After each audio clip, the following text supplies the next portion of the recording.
In this video, I'll be replacing a front brake hose and also changing the brake fluid on my Audi A3. Hello and a very warm welcome to another video from Autonight. Now if you saw my earlier video where I replaced a front wheel bearing and also the front pads and discs on my Audi A3, you may remember that I mentioned that a front brake hose had some corrosion on the ferrules and that I wanted to change it.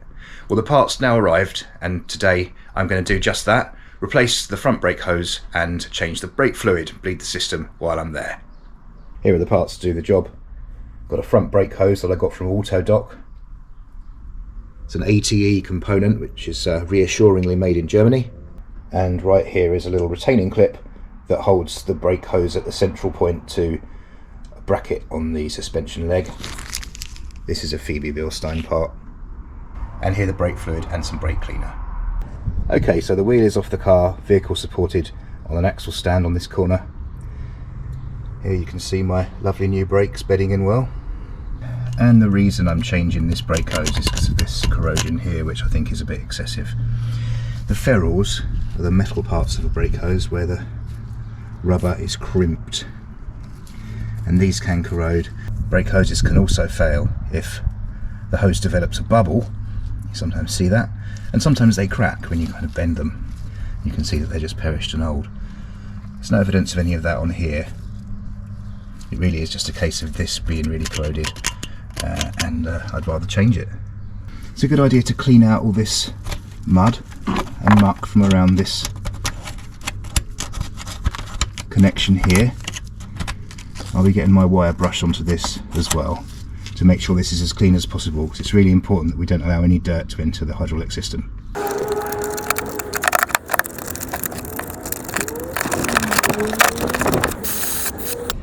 That whole area is now really clean.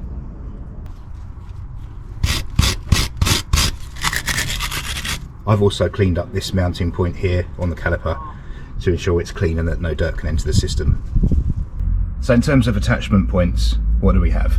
So we have an 11mm union here to undo. There's a clip here that slides out. This ferrule here can only go in one way to this bracket. It actually has a slot and a flat surface, so there's only one way to fit that. This here in the middle, this clip needs to be withdrawn upwards, which will free this from the centre mount here. And then finally down here you've got the hydraulic connection to the caliper, and that's an 11mm bolt. The new hose comes with a bolt and two washers.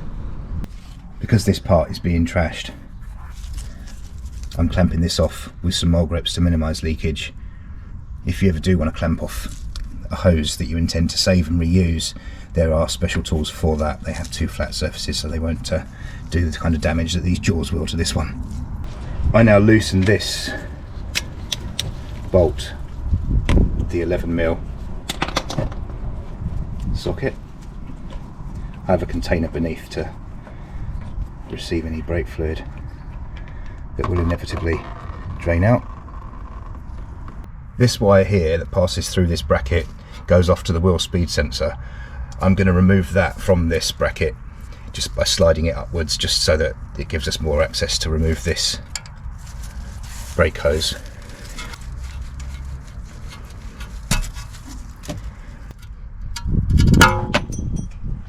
That just prizes out from there, as you saw, which should free off this from the bracket, but it is really quite corroded in there.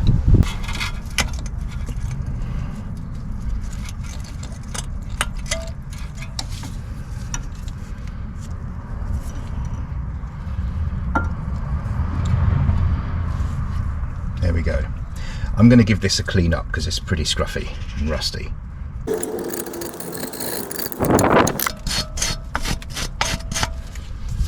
It looks scruffy as hell, but it's a very thick metal bracket, so the corrosion won't compromise its integrity. And here you can see where the brake hose bolts onto the caliper. For me, it's about minimising brake fluid loss, so at this point I am going to fit the new hose here and get it ready so there's only one end to reconnect in a moment. There's a little dowel that sticks out here, and that goes into this slot, so you can't really get it wrong. Well, you shouldn't anyway.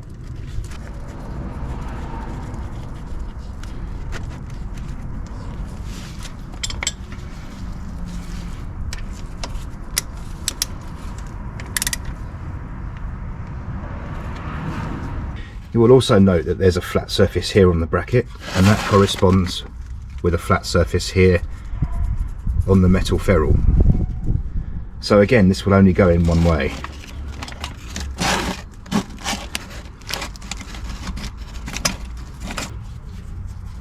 And we now fit the clip to secure it.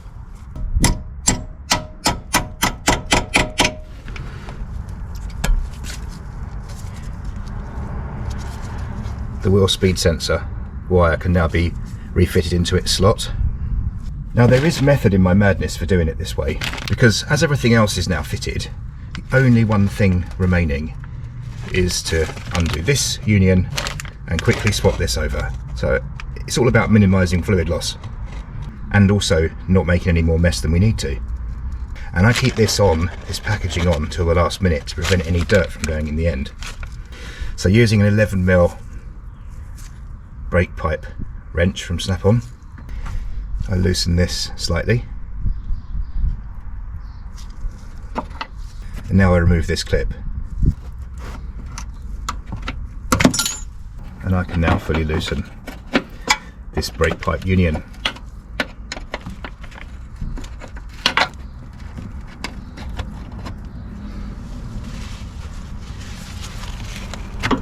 This can now be removed.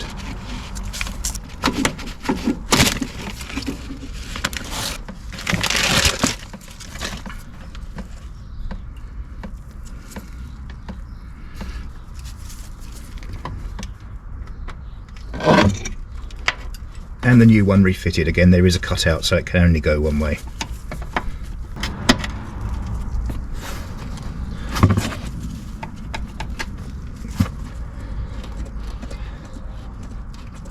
For fixing this solidly into place with a clip, it's a good idea to get this union started while there's still some movement. It's important that this sits flush in there. Wiggle it with a spanner so that the slots line up and then it sits fully home.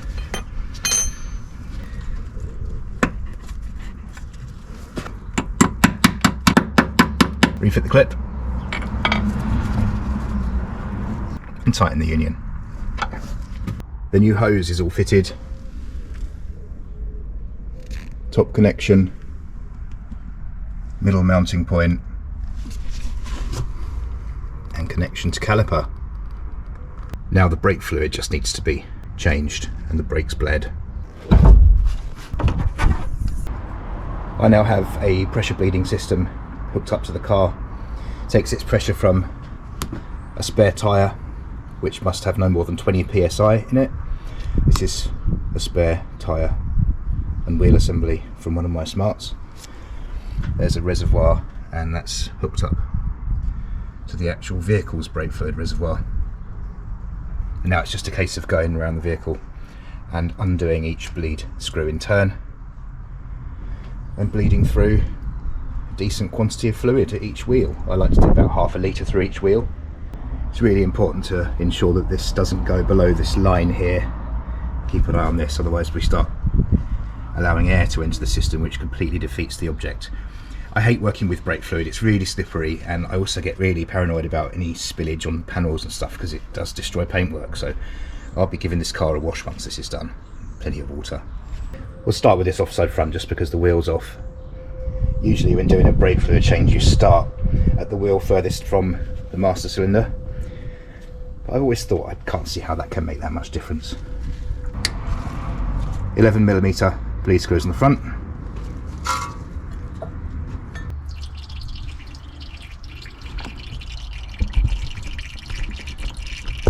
So I've bled a decent amount of brake fluid through this caliper, through this bleed screw, and just tightening that now, moving on to the next wheel.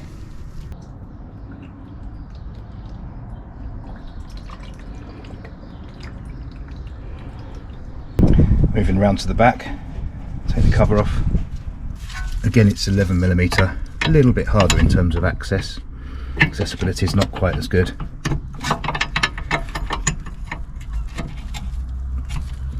But entirely possible. And that is draining.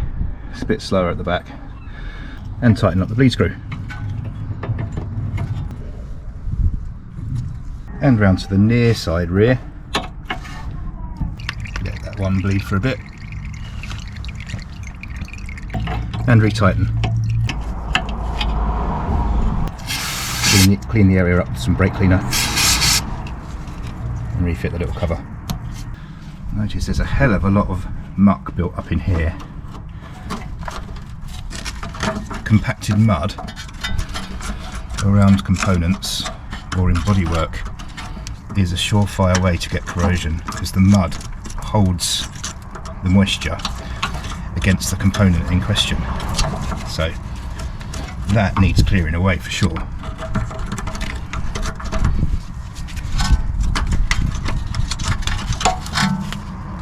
There's even a drain hole there that I've just found that was completely covered in mud. This is the kind of thing that a good jet wash would fix.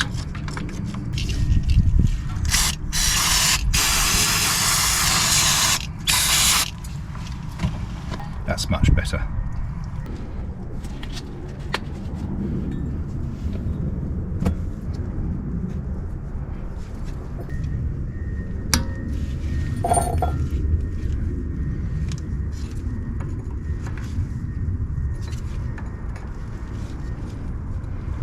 And here we are finally on the near side front.